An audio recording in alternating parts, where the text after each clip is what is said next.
नमस्कार, स्वागत है आपका न्यूज 80 पर। मैं हूं आपके साथ राहुल राणा और उत्तर प्रदेश की सियासत से जुड़ी इस वक्त की एक बड़ी खबर लेकर आपके सामने हाजिर हूं।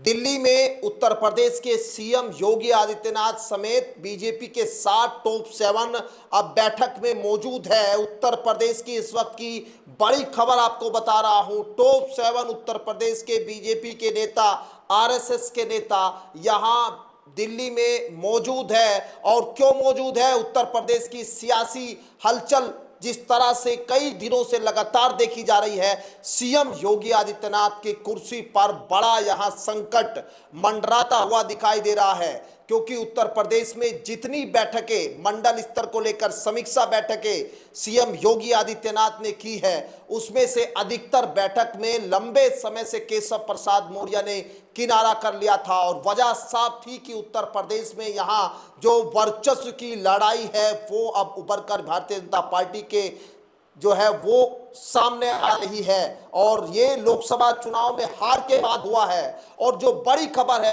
एक बार मैं आपको वो बता दूं, क्योंकि अब यहां प्रसाद मौर्य अब कुछ बड़ा खेल करने वाले हैं। 48 घंटों के अंदर कुछ उत्तर प्रदेश में बड़ा खेल क्या होगा, आज समझेंगे और बात करेंगे इस खबर पर कि उत्तर प्रदेश की इस बड़ी सियासी हलचल में क्या कुछ जो है होने जा रहा है। देखिए, अभिषेक उपाध्याय है, एबीपी न्यूज के यहाँ ये पत्रकार है और इन्होंने एक ट्वीट भी किया है। उन्होंने लिखा है कि यूपी में जो मंथन है वो हो रहा है और यूपी बीजेपी आरएसएस के टॉप 7 दिल्ली में है। मोदी 3.0 के शपथ ग्रहण के बाद यूपी बीजेपी आरएसएस के टॉप 7 दिल्ली में एक साथ है। दिल्ली में बीजेपी के अध्यक्ष भूपेंद्र चौधरी, उत्तर प्रदेश के CM Yogi Adityanath, deputy CM Keshav Prasad Maurya, Brajesh Pathak, संगठन महामंत्री धर्मपाल और यूपी बीजेपी के अध्यक्ष भूपेंद्र चौधरी।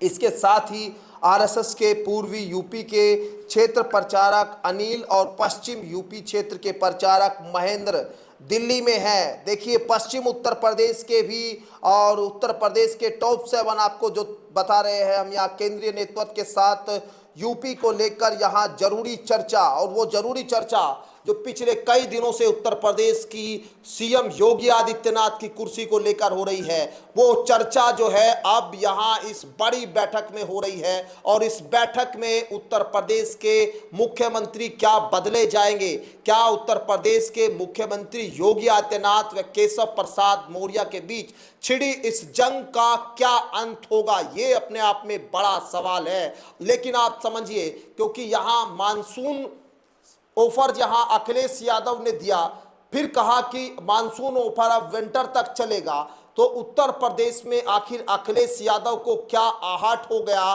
कि अब यूपी बीजेपी के अंदर सब कुछ ठीक नहीं है? क्या 2027 से पहले समाजवादी पार्टी के साथ मिलकर केशव प्रसाद मौर्य कोई खेल करने वाले हैं क्या? ये भी खबर सामने आ रही है कि जो ऑफर यहाँ उनको दिया गया था उस ऊपर पर विचार भी कुछ चल रहा है। क्या केशव प्रसाद मौर्य के पास वो 100 विधायक है जिनकी बात अखिलेश यादव अपने ट्वीट में करते हुए दिखाई देते हैं कि 100 लाओ और सरकार बनाओ का ऑफर, मानसून सत्र अब विंटर तक होगा। तो ये अब जो चर्चा है उत्तर प्रदेश में हर किसी शख्स की जुबान पर आने लगी है। और एक खबर और जो निकल कर सामने आ रही है केशव प्रसाद मौर्य के खेमे से, कि केशव मौर्य के पास 100 नहीं 200 से ज्यादा विधायक है जो उनके संपर्क में हैं। और इस बैठक में क्या यही शक्ति प्रदर्शन दिखाने के लिए यहाँ ये बैठक भी हो रही है कि केशव प्रसाद मौर्य ये कहेंगे कि मेरे पास 200 से ज़्यादा विधायक सरकार बनाने के लिए मेरे समर्थक में हैं, तो यहाँ मुझे सीएम पद दिया जाना चाहिए। ये तमाम अब अटकलें भी अब सोशल मीडिया पर तमाम जगह पर सुनाई और दिखाई देने लगी है कि आखिर उत्तर प्रदेश की सियासी हवा क्या बदलने वाली है। और देखिए, उत्तर प्रदेश में नेम प्लेट का विवाद हो या फिर जो लोकसभा चुनाव में हार हुई है, उसमें कहीं ना कहीं उन पूरे मामले पर सीएम योगी आदित्यनाथ ही गिरते हुए दिखाई दिए।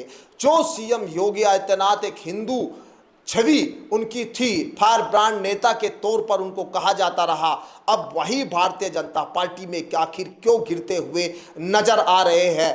और देखिए, उत्तर प्रदेश में यहां केशव प्रसाद मौर्य की नाराजगी की बात हो या फिर ब्रजेश पाठक की नाराजगी की बात ही क्यों न हो, और उधर ओपी राजभर की जब से मुलाकात हुई है तो ओपी राजभर भी इस गोरखपुर मंडल की बैठक में जो यहां योगी आदित्यनाथ ने की थी उस बैठक से नदारद हुए थे।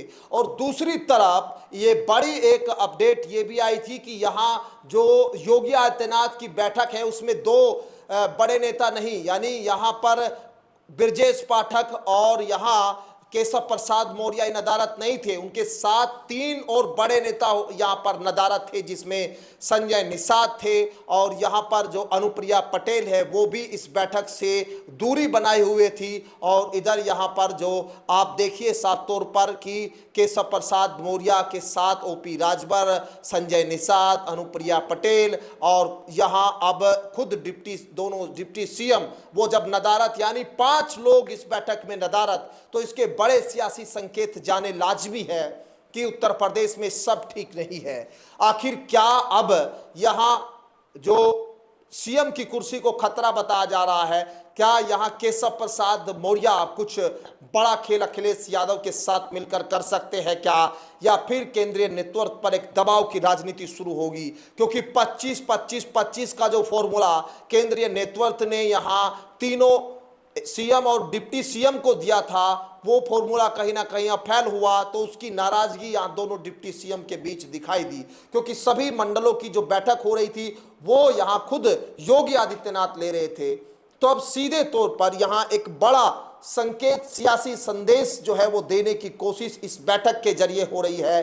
और 48 घंटे का वक्त अब बहुत भारी उत्तर प्रदेश पर होने जा रहा है। खुद सीएम योगी आदित्यनाथ पर यह भारी वक्त होने जा रहा है। और आखिर क्या सीएम योगी आदित्यनाथ की कुर्सी अब चली जाएगी, यह अपने आप में बड़ा सवाल है। और जो 200 से ज्यादा विधायक बताए जा रहे हैं केशव प्रसाद मौर्य के साथ है, वो विधायक क्या अब मिलकर कोई खेल करेंगे? क्योंकि 10 से 15-20 दिन के बीच आप तस्वीर अगर देखेंगे तो एक तरह से केशव प्रसाद मौर्य शक्ति प्रदर्शन कर रहे थे, और उस बयान के बाद ज्यादा शक्ति प्रदर्शन ये देखने को मिला जब यहां केशव प्रसाद मौर्य ने कहा था कि संगठन जो है वो सरकार से बड़ा होता है। अब उत्तर प्रदेश में होने क्या जा रहा है आपको बताएंगे पल पल की खबर। अभी उत्तर प्रदेश की बड़ी खबर ये सियासत से जुड़ी जो आपके सामने रखी। फिलहाल मेरे साथ इस खास रिपोर्ट में इतना ही, मुझे दीजिए इजाजत, नमस्कार।